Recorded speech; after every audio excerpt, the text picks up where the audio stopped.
ప్రపంచవ్యాప్తంగా అనుసరిస్తున్న అనేక మత విశ్వాసాల్లో హిందూయిజం అత్యంత ప్రాచీన మతంగా పరిగణించబడుతోంది.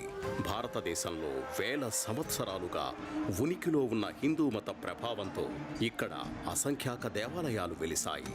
అయితే దక్షిణ భారతదేశంలో పర్వతాల మీద వెలిసిన ఓ ఆలయం ప్రపంచంలో అత్యంత ఎక్కువ మంది దర్శించే హిందూ ఆధ్యాత్మిక క్షేత్రాల్లో ఒకటిగా విరాజిల్లుతోంది. ఇదొక అద్వితీయ ప్రదేశం.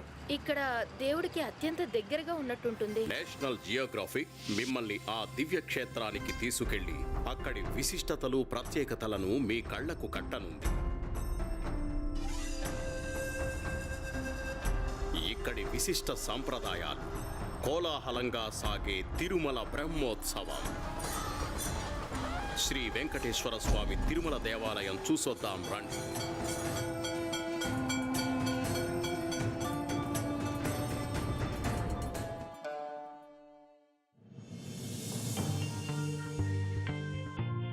మన ఆంధ్రప్రదేశ్ రాష్ట్రంలోని తిరుపతి నగరం ఆధునిక భారతదేశంలోని మిగిలిన నగరాల కంటే ఎక్కువ ప్రాచుర్యం కలిగి ఉంది. శతాబ్దాల చరిత్ర కలిగిన ఆధ్యాత్మిక స్వర్గానికి ముఖద్వారంగా ఉండడమే ఇందుకు కారణం. శేషాచలం పర్వత శ్రేణుల్లో భాగమైన 7 కొండలపైకి ప్రయాణం ఈ నగరం నుండే మొదలవుతుంది. 8,000 చదరపు కిలోమీటర్లలో విస్తరించిన ఈ పర్వత శ్రేణులు 50 కోట్ల సంవత్సరాల కంటే పురాతనమైనవి. ఈ పర్వతాల మీదుగా సాగే ప్రయాణం ఆలయ నగరం తిరుమలకి చేరుతుంది. ప్రపంచవ్యాప్తంగా ఉన్న 100 కోట్లకు పైగా హిందువులకి ఇది ఎంతో ప్రాముఖ్యత కలిగిన పట్టణం.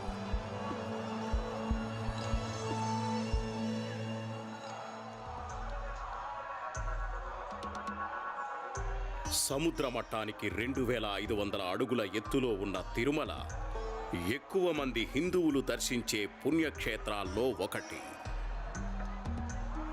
రోజూ ఇక్కడికొచ్చే పర్యాటకుల సంఖ్య 60 నుంచి 70,000. విశేష దినాల్లో ఆ సంఖ్య 1,00,000కి చేరుతుంటుంది. తిరుమలకి వచ్చే ప్రతి ఒక్కరూ ఇక్కడ కొలువైన శ్రీ వెంకటేశ్వర స్వామి దర్శనం కోసం తప్పిస్తుంటారు.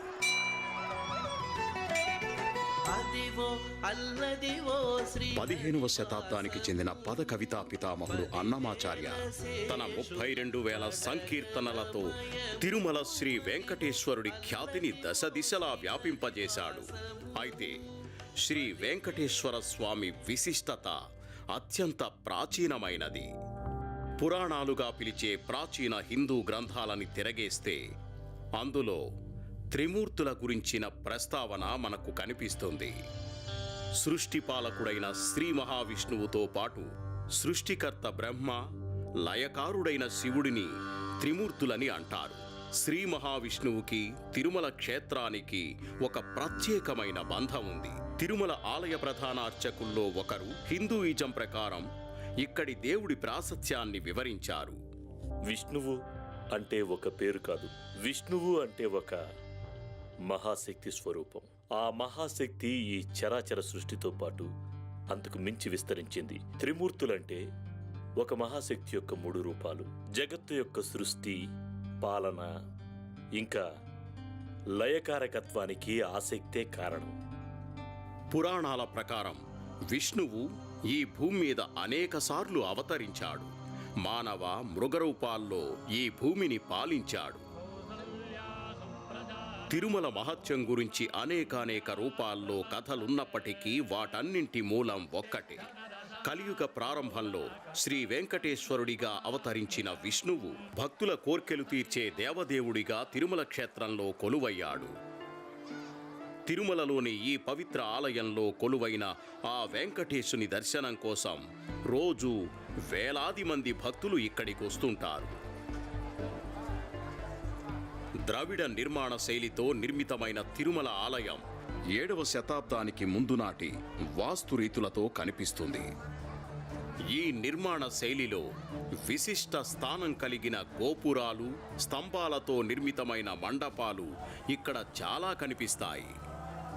గోపురాలు, స్తంభాలతో నిర్మించిన గోడల మీద కనిపించే శాసనాలు, హస్త కళాఖండాలు ఒకప్పటి వివిధ రాజవంశాల చరిత్రలని వివరిస్తాయి.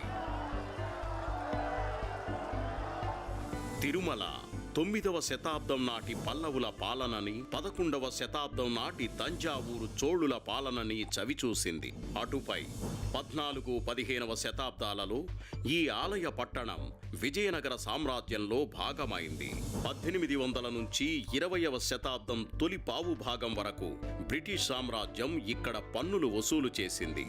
చివరకు 1933లో ఒక ప్రత్యేక చట్టం ద్వారా తిరుమల దేవాలయ పాలన, దేవాలయ సంబంధిత కార్యకలాపాల కోసం తిరుమల తిరుపతి దేవస్థానాల పేరుతో స్వయం ప్రతిపత్తి గల వ్యవస్థని ఏర్పాటు చేశారు. దాన్ని టీటీడీ అంటారు.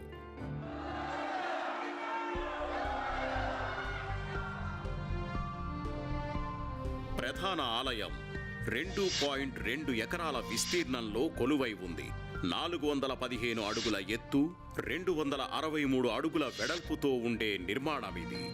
భక్తులందరూ మహాద్వారంగా పిలిచే 50 అడుగుల ఎత్తైన గాలిగోపురం నుంచి ఆలయ ప్రాకారంలోకి అడుగు పెడతారు.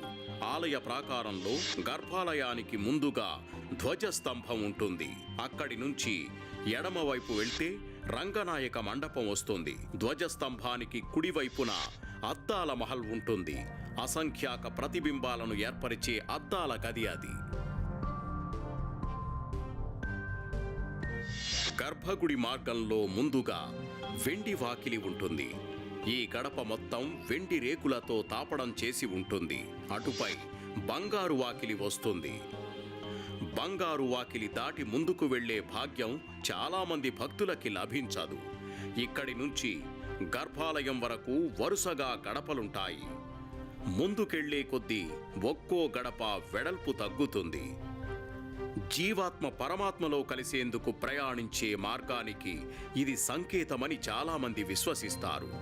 అందుకే కావచ్చు ప్రధాన దైవం కొలువైన ప్రదేశాన్ని సంస్కృతంలో గర్భగృహం అని అంటారు.